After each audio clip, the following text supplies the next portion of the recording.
اس نے کہا کہ میں مذہبی اختلاف آپ سے رکھتا ہوں وہ الگ بات ہے، لیکن میں چاہتا ہوں کہ رسول اللہ صلی اللہ علیہ وآلہ وسلم کے ہاں ہی جایا جائے، ان کے دربار اقدس میں ہی جایا جائے اور وہاں پہ جا کے فیصلہ کروایا جائے۔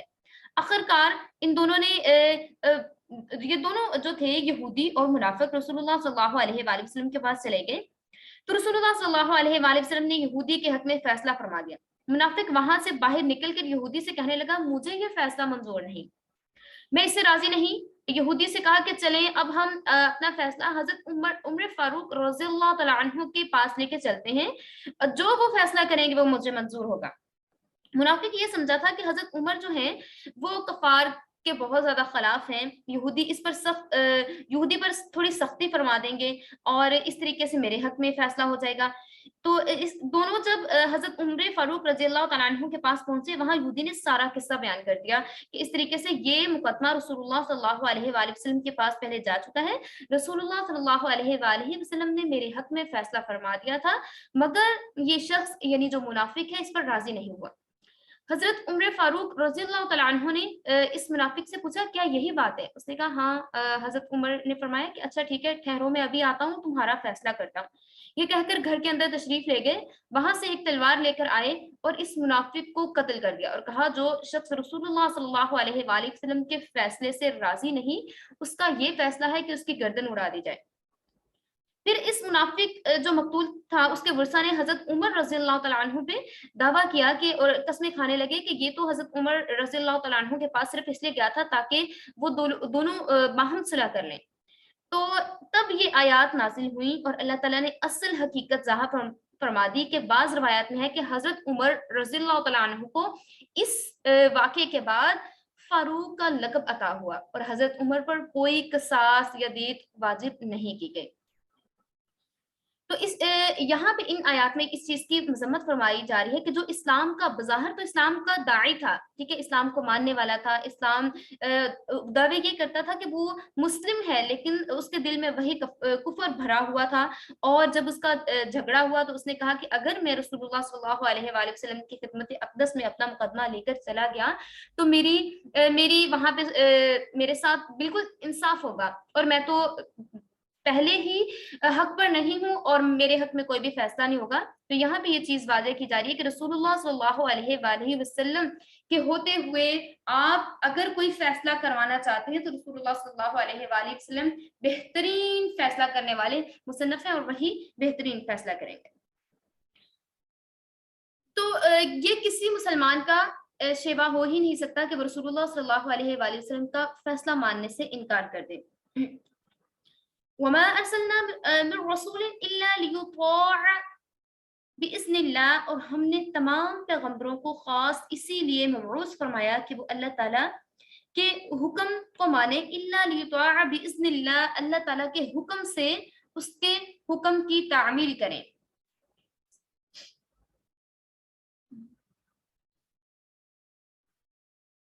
ولو انہم، اگرچہ یہ لوگ اس ظلموا، جب یہ لوگ ظالم ہو گئے، انہوں نے ظلم کیا، انفسہم، اپنی جانوں پر، جاؤکا، وہ آتے آپ صلی اللہ علیہ وآلہ وسلم کے پاس، فاستغفر اللہ، پھر بخشش چاہتے ہیں وہ لوگ، واستغفر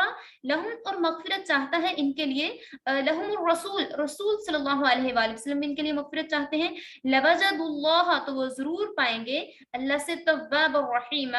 بے شک اللہ تعالیٰ توبہ قبول کرنے والا اور نہایت مہربان ہے۔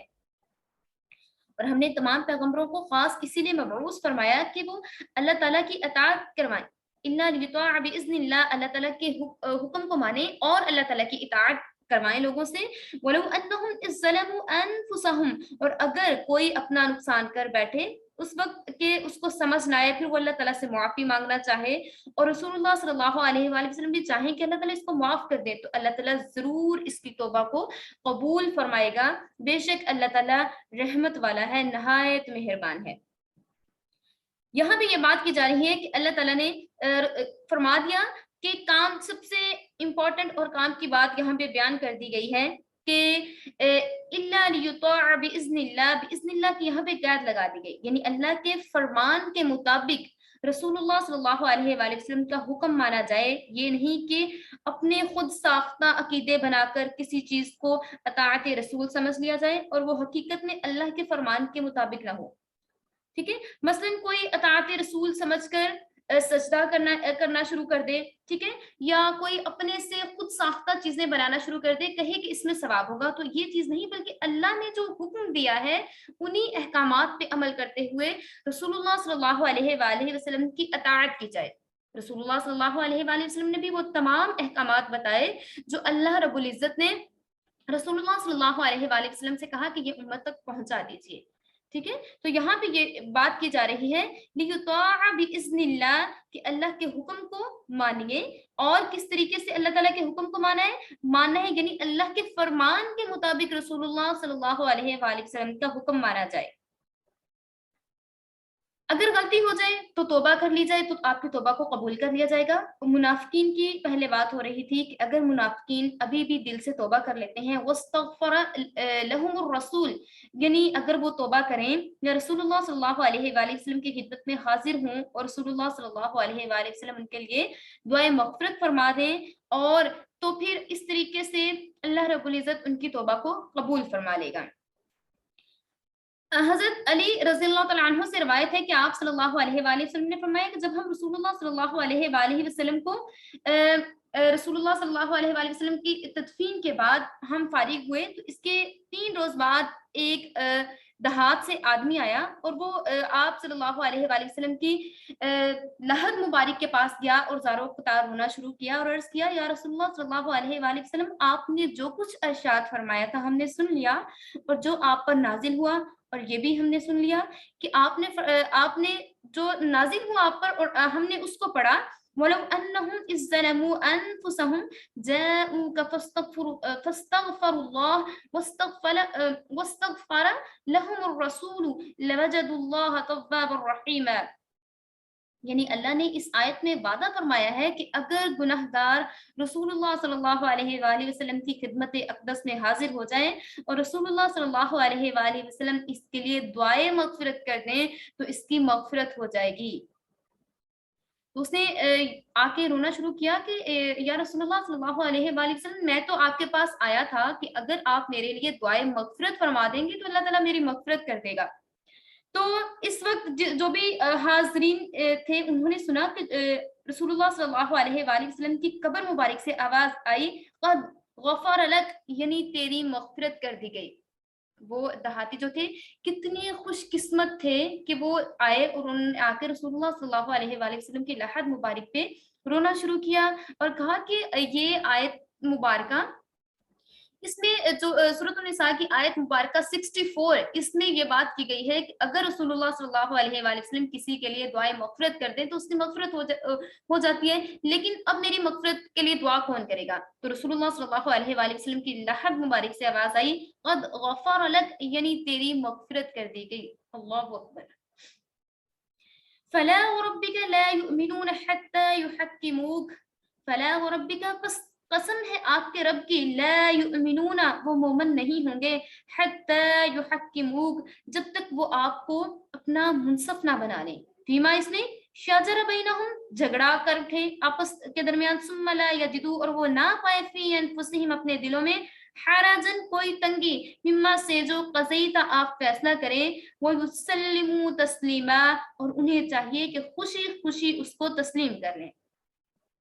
اب یہاں پہ ایمان کے لیے 3 شرطیں رکھ دی گئی ہیں. حتی یحکموک فیما شجر بینہم یعنی رسول اللہ صلی اللہ علیہ وآلہ وسلم نے فیصلہ فرمانا ہے اور اس میں کسی نے اختلاف نہیں کرنا. اگر آپ صلی اللہ علیہ وآلہ وسلم فیصلہ فرما دیں کسی بھی چیز کا جو کوئی بھی مقدمہ ہے اس کا فیصلہ جب رسول اللہ صلی اللہ علیہ وآلہ وسلم فرما دیں گے تو اس میں کوئی اختلاف نہیں رکھ سکتا. دوسری یہ شرط لگا دی گئی لا یجدو فی انفسہم حرجا یعنی آپ کے فیصلہ سے دل میں کوئی بھی کمی نہیں آنی چاہیے، دل میں نہ تو کوئی سوچ آنی چاہیے کہ یہ فیصلہ ٹھیک ہے یا نہیں ہے، بلکہ دل آپ کا مطمئن ہونا چاہیے. ٹھیک ہے، دلوں میں آپ کے کوئی تنگی نہیں آنی چاہیے بلکہ آپ کا دل مطمئن ہونا چاہیے۔ تیسری شرط یہ لگا دی گئی وَيُسَلِّمُوا تَسْلِيمًا، یعنی اس فیصلہ کو دل و جان سے خوشی خوشی قبول کر لینا ہے جو رسول اللہ صلی اللہ علیہ وآلہ وسلم نے فیصلہ فرما دیا۔ ایک حدیث میں حضرت عبداللہ بن عمر رضی اللہ تعالیٰ عنہ سے روایت ہے کہ رسول اللہ صلی اللہ علیہ وآلہ وسلم نے فرمایا کہ تم میں سے کوئی شخص ایماندار نہیں ہو سکتا یہاں تک کہ اس کی خواہش اس دین کے تابع نہ بن جائے جو میں لایا ہوں، اور وہ جو دین آپ صلی اللہ علیہ وآلہ وسلم لے آئے اسی پہ جب تک عمل نہیں کریں گے تب تک کوئی شخص ایماندار نہیں ہو سکتا۔ حضرت انس بن مالک رضی اللہ تعالیٰ عنہ سے روایت ہے کہ رسول اللہ صلی اللہ علیہ وآلہ وسلم نے فرمایا کہ تم میں کوئی مومن نہیں ہے جب تک میں اسے اپنے باپ بیٹے اور تمام لوگوں سے زیادہ پیارا نہ ہو جاؤں۔ اب دیکھیں، اگر کوئی بھی فیصلہ فرمایا جا رہا ہے سب سے بڑھ کے اگر کہا جاتا ہے کہ اگر فیملی میں سب سے جس کی سب سے زیادہ رسپیکٹ ہے وہ فیصلہ کرے گا تو وہ مانا جائے گا، اور رسول اللہ صلی اللہ علیہ وآلہ وسلم ہم پوری امت مسلمہ میں سب سے زیادہ دنیا میں سب سے زیادہ معزز ہستی ہیں، اور وہ جو کوئی فیصلہ فرمائے گا اس پہ کوئی بھی وَيُسَلِّمُوا تَسْلِيمًا، اس کو تسلیم کیا جائے گا، دل و جان سے اس پہ آنکھیں بند کر کے یقین کیا جائے گا، کیونکہ رسول اللہ صلی اللہ علیہ وآلہ وسلم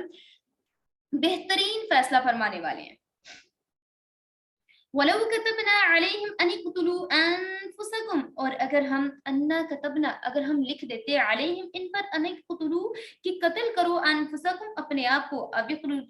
یخرجوا یا نکل جاؤ من دیارہم اپنے گھروں میں سے، ما فعلوہ تو وہ یہ کر لیتے،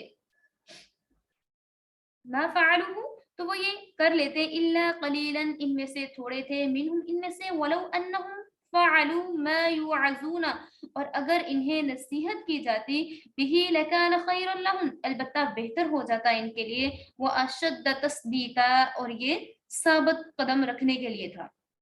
وَإِذًا لَآتَيْنَاهُمْ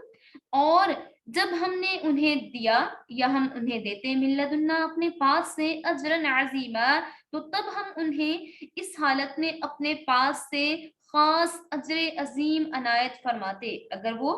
اگر ہم ان لوگوں پر یہ بات فرض کر دیتے کہ آپ خودکشی کرو، اپنے وطن سے بے وطن ہو جاؤ، یا آپ پہ جو حکم لاگو کیا جاتا ہے اس کو بجا لاؤ، اگر وہ اس نصیحت پر عمل کرتے تو ان کا ایمان زیادہ پختہ ہو جاتا، اور اس حالت میں انہیں ہم اپنے پاس سے بہترین اجر عظیم عطا فرماتے، وَلَهَدَيْنَاهُمْ صِرَاطًا مُسْتَقِيمًا اور ہم انہیں ہدایت دیتے، صراطا مستقیما سیدھے رستے والی ہدایت عطا فرماتے، وَمَن يُطِعِ اللَّهَ وَالرَّسُولَ فَأُولَئِكَ مَعَ الَّذِينَ أَنْعَمَ اللَّهُ عَلَيْهِم مِّنَ النَّبِيِّينَ وَالصِّدِّيقِينَ وَالشُّهَدَاءِ وَالصَّالِحِينَ وَحَسُنَ أُولَئِكَ رَفِيقًا اور ہم کیا کرتے تھے، اور جو اطاعت کرے، کہا مانے، فرما برداری کرے رسول اللہ صلی اللہ علیہ وآلہ وسلم کی، اور ان کے ساتھ جو ہیں لوگ ان کے ساتھ کون سے لوگ ہیں، صحابہ کرام ہیں ان کی، انعام اللہ علیہم اور ان لوگوں کی بھی جن پر انعام کیا اللہ رب العزت نے، جو کہ من النبیین انبیاء علیہ الصلوۃ والسلام ہیں، والصدیقین اور سچے لوگ ہیں، والشہداء اور شہداء ہیں، صالحین ہیں اور اچھے لوگ ہیں، اور یہی جو کہ ان کے ساتھی ہیں، ذالک الفضل من اللہ اور یہ اللہ تعالیٰ کی طرف سے فضل ہے، وَكَفَى بِاللَّهِ عَلِيمًا اور اللہ تعالیٰ کافی ہے اور بہترین علم والا ہے۔ یہاں پہ اطاعت رسول کے بارے میں بات کی جا رہی ہے کہ جو اطاعت رسول دل و جان سے مان لیتا ہے، اللہ رب العزت کے بتائے ہوئے احکامات، رسول اللہ صلی اللہ علیہ وآلہ وسلم کے بتائے ہوئے طریقے اور رسول اللہ صلی اللہ علیہ وآلہ وسلم کی اطاعت دل و جان سے قبول کر لیتا ہے، ان کی نصیحت اور خیر خواہی کو پکڑ لیتا ہے، تو اس کے لیے آسانیاں ہی آسانیاں ہیں، ٹھیک ہے۔ اللہ تعالیٰ اگر یہاں پہ اگزامپل دی جا رہی ہے کہ اللہ تعالیٰ اگر بنی اسرائیل کی طرح ان پہ بھی سخت قسم کے احکامات لاگو کر دیتا، احکامات لگا دیے جاتے ہیں کہ یا تو آپ اپنے آپ کو ہلاک کر لو یا اپنے وطن سے نکل جاؤ، تو اگر ان میں سے جو لوگ ان باتوں پر عمل کر لیتے اور اللہ تعالیٰ کا شکر ادا کرتے، یہ مخلص مومن ہوتے اور ان کے لیے کوئی بھی اللہ تعالیٰ نے سخت حکم نہیں دیا۔ یہ رسول اللہ صلی اللہ علیہ وآلہ وسلم، یہ لوگ کیا کرتے ہیں، رسول اللہ صلی اللہ علیہ وآلہ وسلم کے حکم کو بغیر کسی بھی ٹال مٹول کے فوراً سے مان لیتے، اور یہی لوگ ہیں جو کہ صحیح ہیں، اور یہی لوگ ہیں جو کہ پختہ ایمان والے ہیں، ایمان ان کا مضبوط اور مستحکم ہو جاتا، اسلام پر یہ لوگ ثابت قدم ہو جاتے اگر آزمانے پر یہ لوگ اپنی آزمائش میں پورا اترتے۔ ٹھیک ہے، ان لوگوں کی بات کی جا رہی ہے کہ اگر ان سے کہا جاتا کہ خود کو ہلاک کر لو یا وطن سے نکل جاؤ، تو اگر ان میں سے جو لوگ رسول اللہ صلی اللہ علیہ وآلہ وسلم کی اطاعت میں ایسا کر گزرتے، اس طرح ان کا ایمان اور مضبوط ہو جاتا، مستحکم ہو جاتا، اسلام پر یہ لوگ ثابت قدم ہو جاتے، اور ان کے قلوب میں، ان کے دلوں میں قوت آ جاتی، اور یہ اجر عظیم حاصل کرنے والے ہوتے، اور جنت میں کاملین یعنی انبیاء علیہ الصلوۃ والسلام، صدیقین، شہداء، صالحین کی رفاقت، ان کا ساتھ ان لوگوں کو نصیب ہو جاتا۔ اب اطاعت رسول صلی اللہ علیہ وآلہ وسلم پر انعامات بتائے گئے ہیں کہ ان کے کون کون سے انعامات ہیں۔ یہاں پہ 4 انعامات اس آیت میں بیان کیے گئے ہیں۔ لکان خیر لہم، یعنی اللہ اور رسول اللہ صلی اللہ علیہ وآلہ وسلم کی اطاعت و فرما برداری سے اللہ اور رسول اللہ صلی اللہ علیہ وسلم کا کوئی فائدہ نہیں، بلکہ اطاعت کرنے والے کا ہی دین اور دنیا کا فائدہ ہے۔ اگر اطاعت کریں گے، لکان خیر لہم، تو بہتری ہے انہی لوگوں کے لیے جو کہ کہاں مانیں گے، اللہ رب العزت کا، رسول اللہ صلی اللہ علیہ وآلہ وسلم کا۔ دوسرا فائدہ یہاں پہ یہ بتایا گیا ہے، دوسرا انعام یہ بتایا گیا ہے، وہ اشد تثبیتا، یعنی ان کا ایمان خوب پختہ ہو جاتا اور مضبوط ہو جاتا اگر وہ رسول اللہ صلی اللہ علیہ وآلہ وسلم اور اللہ تعالیٰ کی اطاعت کرتے، ان کا ایمان مضبوط ہو جاتا ہے، ان کا یقین کامل ہو جاتا۔ تیسرا فائدہ کیا ہے، من لدنا اجرا عظیما، یعنی آخرت میں اللہ تعالیٰ خاص اپنے پاس سے انہیں اجر عظیم عطا فرمائیں گے۔ چوتھا فائدہ کیا ہے، وَلَهَدَيْنَاهُمْ صِرَاطًا مُسْتَقِيمًا، یعنی راہ ہدایت دکھا دی جاتی، انہیں صراط مستقیم پر چلایا جاتا ہے، انہیں جو انبیاء اور صدیقین اور شہداء اور صالحین کا رستہ ہے، اور یہ رستہ سیدھا جنت کی طرف جاتا ہے، جو ہمیشہ کے لیے راحت، آرام اور نعمتوں کا مقام ہے۔ اللہ اور رسول اللہ صلی اللہ علیہ وآلہ وسلم کے فرما برداروں کے لیے خاص یہاں پہ بشارت بیان کی گئی ہے کہ ان لوگوں کے ساتھ اتنا اچھا سلوک کیا جائے گا۔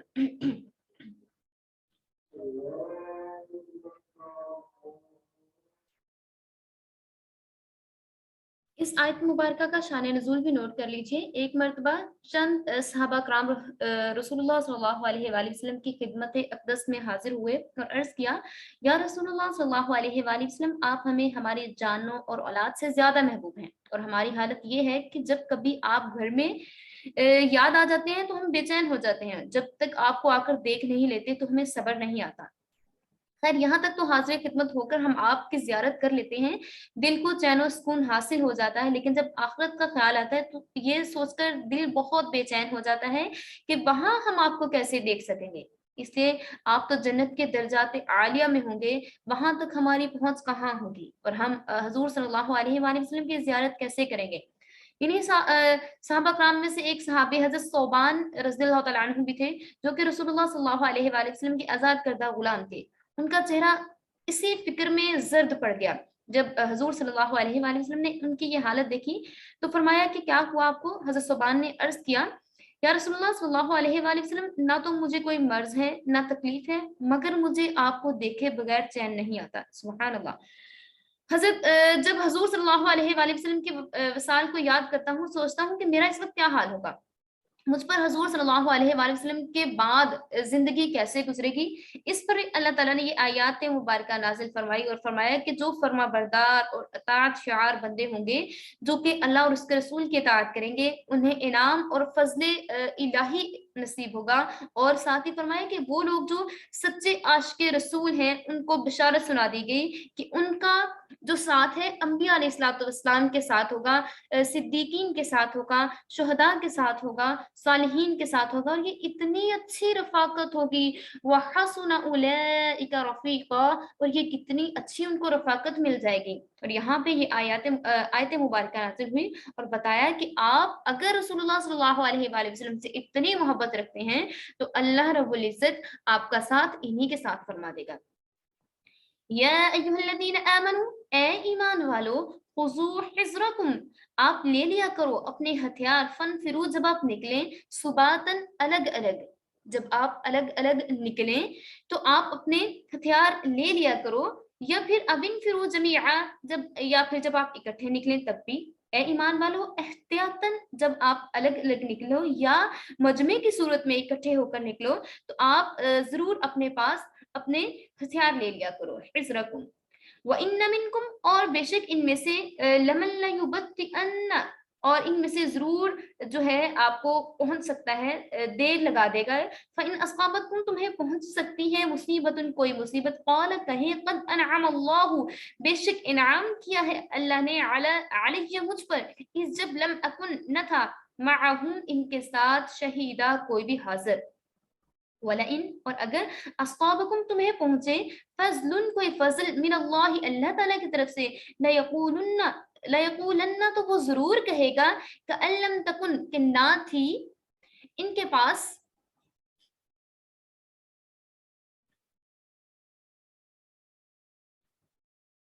کَأَن لَّم تَکُن, کہ نہ تھا ان کے پاس, بینہم, کہ وہ کہتے, بینکم, کہ وہ کہتے,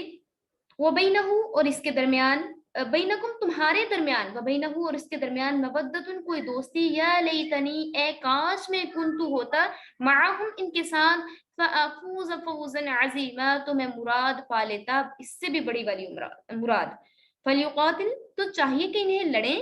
فی سبیل اللہ, اللہ تعالیٰ کے راستے میں, الذین یشرون الحیات الدنیا بالآخرۃ, اور جو لوگ بیچتے ہیں دنیا کی زندگی کو آخرت کے بدلے میں, وَمَن يُقَاتِلْ, اور جو لڑیں, جھگڑا کریں, فی سبیل اللہ, اللہ تعالیٰ کے راستے کے لیے, فَيُقْتَلْ, اور یہ مارے جائیں, او یغلب, یا غالب آ جائیں, فَسَوْفَ نُؤْتِیہِ أَجْرًا عَظِیمًا, سو ان قریب ہم انہیں اجر عظیم عطا فرمائیں گے.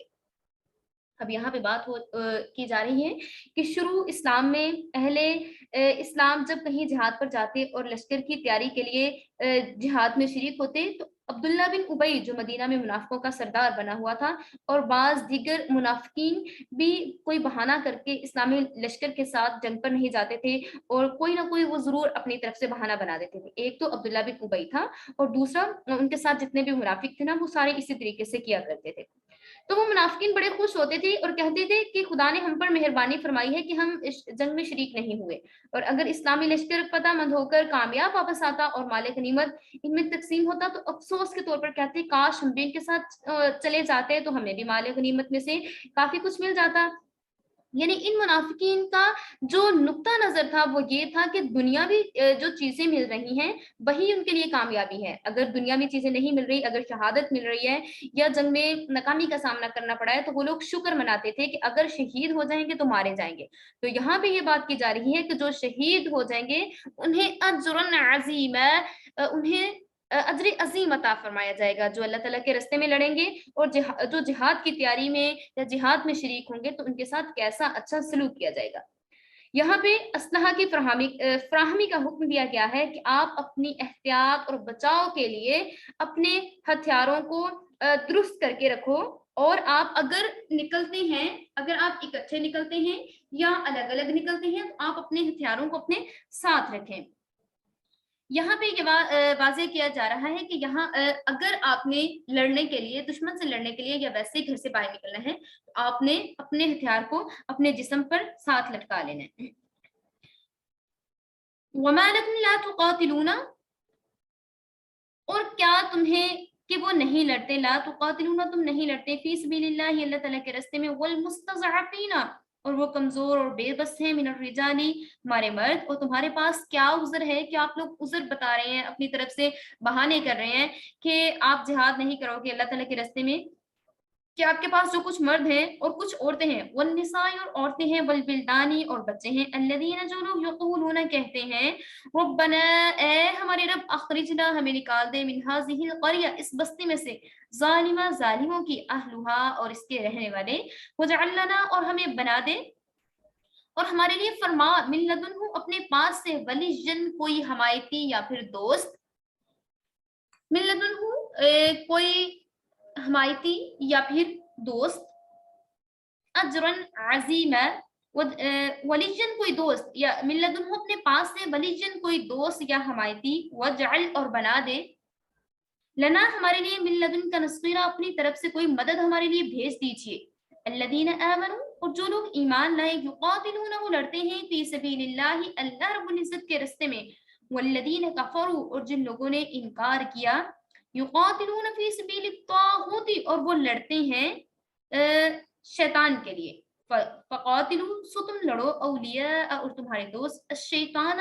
شیطان کے ساتھ، ان قید الشیطانی بے شک شیطان کا فریب، کان ضعیفا کمزور اور بغیر اس میں کوئی طاقت نہیں ہے، شیطان کا جو زور ہے وہ ایک فریب ہے، وہ صرف دکھاوے کے لیے، لیکن اس میں اتنی طاقت نہیں ہے۔ کیونکہ پہلی اس سے پہلے والی جو آیت تھی اس میں جہاد کا ذکر ہوا تھا اور جہاد کی ترغیب دی گئی تھی، اور بتایا گیا تھا جو شخص اللہ تعالیٰ کے راستے میں لڑے گا،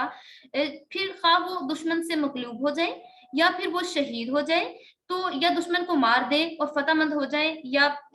وہ جس حالت میں بھی ہو، اللہ تعالیٰ اس کو آخرت میں اجر عظیم عطا فرمائے گا۔ اب ان آیات میں بات کی جا رہی ہے کہ جنگ کیوں ضروری ہے، کیونکہ مظلوموں کی فریاد رسی ہو سکے۔ مکی زندگی میں جب مشرکین مکہ نے حضور اقدس صلی اللہ علیہ وآلہ وسلم پر اور ساتھ ہی اہل اسلام پر بے حد ظلم و ستم کرنا شروع کر دیے تھے، مسلمانوں سے خرید و فروخت لین دین بھی بند کر دیے، حضرت بلال حبشی رضی اللہ تعالیٰ عنہ، حضرت صہیب، حضرت خباب اور حضرت خبیب جو تھے، ٹھیک ہے، ان پر بہت زیادہ ظلم و ستم کرنا شروع کر دیے، مسلمانوں کو گرم ریت پر لٹا کر کوڑے مارے جانے لگے، مسکین مسلمان عورتوں بچوں پر طرح طرح کے ظلم کیے جانے لگے، حتیٰ کہ حضور اقدس صلی اللہ علیہ وآلہ وسلم کو شہید کرنے کے بھی منصوبے بنائے جانے لگے، ٹھیک ہے۔ تو تب اجازت ہوئی، حضور صلی اللہ علیہ وآلہ وسلم نے جب مکہ کو چھوڑنے کا فیصلہ کیا کہ اب میں مکہ کو چھوڑ دوں گا، تو اس کے بعد ہجرت کر کے مدینہ آ گئے، لیکن مکہ میں ایسے کمزور مسلمان رہ گئے تھے جو جسمانی طور پر بھی کمزور تھے اور بیماری اور کم سامان ہونے کی وجہ سے وہ ہجرت نہیں کر سکتے تھے، جن میں مسلمان باندیاں اور غلام بھی تھے جو کافروں کی قید میں تھے۔ جب مسلمانوں نے اپنا وطن چھوڑ دیا اور کافروں کو اندیشہ ہوا کہیں یہ لوگ بھی فرار نہ ہو جائیں، اس لیے ان پر ظلم و ستم اور زیادہ کرنے لگے، انہیں طرح طرح کی اذیتیں دینے لگے، تکلیفیں دینے لگے۔ تو اس صورت میں اللہ تعالیٰ نے مسلمانوں کو جہاد کا حکم دیا اور کہا کہ کافروں سے لڑیں اور اپنے بے بس مظلوم بھائیوں کو کفار کے ظلم و ستم سے بچائیے۔ الم ترى الى الذین، کیا آپ نے نہیں دیکھا ان لوگوں کی طرف، قیل لهم کہا گیا، لہم ان سے، کفو روک لیں، ایدیکم اپنے ہاتھوں کو، وَأَقِیمُوا الصَّلَاةَ نماز قائم کیجیے، وَآتُوا الزَّکَاةَ اور زکوٰۃ ادا کیجیے، فلما پھر جب کتبا ان پر فرض ہو گیا، قتال جنگ، اذا فریقم تو ان میں سے ایک گروپ ایسا تھا، ایک فریق ایسے کچھ فریق ایسے تھے، منہم ان میں سے، یخشونا جو کہ ڈرتے ہیں، الناس لوگوں سے، کخشیت اللہ جیسے کہ ڈر ہے اللہ تعالیٰ کا، او اشد خشیہ یا اس سے بھی زیادہ ڈرتے ہیں وہ لوگوں سے، وقالو اور وہ کہتے ہیں، ربنا اے ہمارے رب، لما کتبتا آپ نے کیا لکھ دیا، علینا ہم پر، قتال لڑنا جھگڑنا جنگ کرنا، لو اخرتنا اور نہ ہی ہمیں ڈھیل دی، الی اجل قریب ایک مدت تک کے لیے، قل کہہ دیجیے، متاع الدنیا دنیا کا فائدہ، قلیل تھوڑے دنوں کے لیے ہے، والآخرتی اور آخرت، خیر بہتر ہے، لمن اتقا پرہیزگار ہونا، ولا تظلمون فتیلا اور آپ پر ایک دھاگے کے برابر بھی ظلم نہیں کیا جائے گا، اینما تکونوا جہاں کہیں آپ ہوں گے، یدرککم الموت موت نے تو آپ کے پاس آ ہی جانا ہے، وَلَوْ كُنْتُمْ اور اگر تم ہو، فی بُرُوجٍ مُشَيَّدَةٍ اور اگرچہ آپ مضبوط قسم کے قلعوں میں برجوں کے اندر بھی بند ہو جائیں، موت آپ کے اوپر آ کر رہے گی۔ ان آیات کا شان نزول نوٹ کر لیجئے آیت نمبر 77 سورۃ النساء. الم تر الی الذین قیل لهم کفوا ایدیکم واقیموا الصلاة وآتوا الزکاة. کیا آپ نے ان لوگوں کو نہیں دیکھا جو یہ کہتے تھے کہ جب ان سے کہا جاتا ہاتھوں کو تھامے رہو، نمازوں کی پابندی کرو، زکوٰۃ دیکھتے رہو، لیکن جب ان پر جہاد فرض کیا گیا تو ایسے لوگ، ان میں سے بہت سے لوگ ایسے تھے وہ ڈرنے لگے لوگوں سے جیسے کہ اللہ تعالیٰ سے ڈرتے ہیں، بلکہ اس سے بھی زیادہ وہ لوگوں سے ڈرنے لگے اور کہنے لگے کہ ہم پر اللہ تعالیٰ نے جہاد کیوں فرض کر دیا، ہمیں تھوڑی سی مہلت اور دے دی جاتی، تھوڑی سی مدت اور دے دی جاتی. آپ ان سے فرما دیجئے کل متاع الدنیا قلیل، کہ دنیا کی زندگی کے یہ چند روزہ ہے اور آخرت کی زندگی اس سے بھی کہیں بہترین اور اچھی ہے. اور تم میں سے جو شخص اللہ تعالیٰ کی مخالفت سے بچے اور اس شخص پر دھاگے کے برابر بھی ظلم نہیں کیا جائے گا. اور اگر آپ کہتے ہیں کہ موت سے بچ جائیں گے، اینما تکونوا تدرککم الموت ولو کنتم فی بروج مشیدہ، اور اگر آپ بچنا چاہیں موت سے اور آپ برجوں میں مضبوط قسم کے قلعوں میں بھی جا چکے تو موت نے وہاں پر بھی آ کر رہنا ہے. اس آیت کا شان نزول نوٹ کر لیجئے. ابتدائی اسلام میں جبکہ اس کی میں نے پہلے بھی آپ کو بتا دیا ہے کہ مسلمان مکہ معظمہ میں تھے، کمزور تھے، تعداد میں کم تھے، حرمت والے شہر میں تھے، کفار کا غلبہ زیادہ تھا اور ان کی کثرت بھی بہت زیادہ تھی اور جنگی اسباب مسلمانوں کے پاس نہ ہونے کے برابر تھے. ان لوگوں کے پاس، قریش کے پاس بہت زیادہ جنگی ساز و سامان بھی تھا. اس لیے اس وقت اللہ تعالیٰ نے مسلمانوں کو جہاد اور قتال کا حکم نہیں دیا تھا، بلکہ ان کو یہی حکم تھا کہ کافروں کی شرارتوں پر آپ نے خاموش رہنا ہے، صبر کرنا ہے، ان کی مخالفت کو برداشت کرنا ہے، ان کے ظلم و ستم کو سہ لیا کرنا ہے. جو احکامات خداوندی نازل ہو چکے ہیں ان پر آپ نے عمل کرتے رہنا ہے، نمازیں ادا کرنی ہے، زکوٰۃ دیتے رہنا ہے. لیکن زکوٰۃ آپ نے ادا کرتے رہنا ہے، لیکن پھر جب اللہ تعالیٰ نے اور مسلمان کہتے تھے کہ ہم پہ جہاد فرض کیا جائے تاکہ ہم بھی جہاد کر سکیں اور ہم اپنے جو مسکین اور محتاج اور کمزور بھائی ہیں، بہنیں ہیں، ہم ان کی ہیلپ کر سکیں. ٹھیک ہے. ادھر کافر جو تھے مسلمانوں پر بڑی دلیری کے ساتھ ظلم و ستم کے پہاڑ توڑ رہے تھے، ہر چھوٹے بڑے کو سخت سے سخت اذیتیں دے رہے تھے، مسلمانوں کا ناک میں دم کر رکھا تھا ان کے دل میں، اور مسلمانوں کے دل میں رہ رہ کر جوش اٹھتا اور زبان سے الفاظ نکل جاتے کہ اگر بہتر ہوتا تو ہم میدان میں ان کے ساتھ دو دو ہاتھ ہو لیتے، میدان میں ان کے ساتھ لڑ لیتے، جھگڑ لیتے، کاش ہمیں بھی لڑنے اور مارنے کا حکم مل جائے. لیکن تب تک قتال یعنی جنگ کا حکم نہ ہوا تھا. اور جب انہیں ہجرت کی اجازت مل گئی مسلمانوں کو، مسلمانوں نے اپنی زمین، گھر بار سب کچھ چھوڑ دیا، اس کے بعد جب مدینہ میں پہنچے ہیں تو اللہ تعالیٰ نے ایک سہولت دی، امن کی جگہ دی، امداد کے لیے انصار مدینہ مل گئے، تعداد بھی مسلمانوں کی کافی زیادہ ہو گئی، کثرت ہو گئی، قوت اور طاقت بھی ان کی بڑھ گئی. تو اب اللہ تعالیٰ کی طرف سے اجازت مل گئی کہ آپ اپنے لڑنے والوں سے لڑیے. جہاد کا حکم اترنے پر بعض کچے مسلمان اور کچھ جو منافق اور بظاہر مسلمان بنے ہوئے تھے وہ ایک دم سے گھبرا گئے. انہوں نے کہا کہ اب یہ ہمارے ساتھ کیا ہوا ہے، خوفزدہ ہو گئے. جہاد کا تصور کر کے میدان میں قتل کیے جانے کا منظر، عورتوں کے بیوہ ہو جانے کا خوف، بچوں کی یتیمی کا خوف آنکھوں کے سامنے آ گیا. گھبراہٹ میں کہہ اٹھے کہ خدایا ابھی سے جہاد کو فرض کر دیا، ابھی تھوڑی مدت اور ہم زندہ رہتے تو یہ زیادہ اچھا ہوتا. اس پر یہ آیت اور اگلی آیت مبارکہ نازل ہوئی جس میں اللہ تعالیٰ نے فرمایا کہ جب تک جہاد کا حکم نہ تھا تو آپ لوگ آرزو کرتے تھے، تمنا کرتے تھے کاش ہم ان کافروں سے لڑیں، اور جب آپ کو ایک حکم مل گیا ہے اور ساتھ میں اس کے ثواب رکھ دیا گیا، اجر عظیم رکھ دیا گیا، تب آپ کہہ رہی ہیں کہ کاش ہم جو ہے تھوڑا ہمیں وقت اور مل جاتا. اور آپ کے سروں پر موت کا ایک خوف سوار ہے، لیکن آپ جان لیجئے موت اپنے مقررہ وقت پر آ کر رہے گی. آپ جہاں کہیں بھی ہوں گے، کیسے ہی مضبوط قلعوں میں کیوں نہ ہو، اگر جب آپ موت آئے گی، موت اپنے وقت پر آئے گی، مر کر آپ کو دنیا کو چھوڑ کر ہی جانا ہے. پھر جہاد سے گھبرانا اور موت سے ڈرنا کیسے ہو سکتا ہے؟